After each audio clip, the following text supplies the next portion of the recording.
Hey everybody, it's David Dyer, and welcome to Idioms episode 35. I'm your host, and Idioms is my minicast, 5 minutes at the most. About the same time it takes to realize that Will Ferrell is not Chad Smith, the drummer for the Red Hot Chili Peppers. Look it up. And as the name implies, I talk about idioms, those phrases we say in everyday conversation that seem completely out of place, yet you know exactly what they mean by the way they're being used.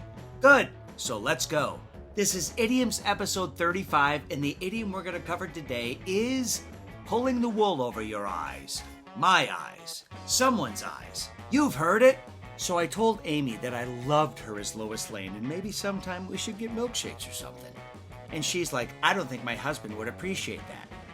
And I'm like, bring him along. And she's like, he doesn't like milkshakes, which is bullcrap because who doesn't like milkshakes? She's pulling the wool over my eyes. Literal meaning, to stretch an itchy sweater over your face in an attempt to avoid an awkward contact with an old lover in a grocery store. Dan Fogelberg. Contextual meaning, to deceive somebody, to hoodwink them, fool them, pull the old Tijuana flim-flam. So let's explore the origin. Well, phrases.org.uk says this goes all the way back to the 16th and 17th centuries in merry old England, when it was commonplace for both men and women to wear wigs made of wool.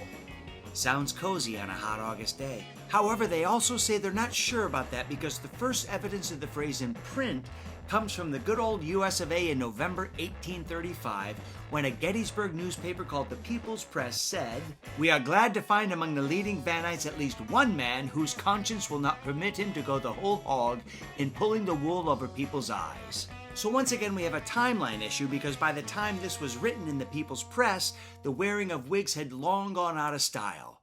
Although I'm sure there were a few hangers-on, there always is. For cripe's sake, I saw a guy wearing electric blue parachute pants just last year. Now, Grammarist.com says the phrase is used to invoke the image that someone who has wool pulled over their eyes would obviously have a hard time seeing and would therefore be easy to deceive. Here's what I think. I'm going to use what I learned from the research done by the Sydney Morning Herald in Australia.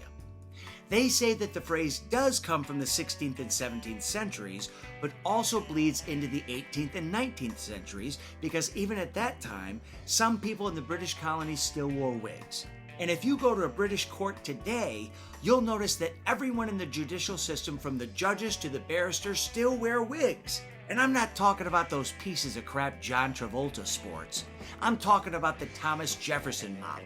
Now, the Sydney Morning Herald says the idiom comes from the act where brigands, who were gangs of highway robbers, thought the wig wearers were sissies and would oftentimes harass them by pulling their wigs down over their eyes because it would disorient them and make them easier to deceive and steal from them.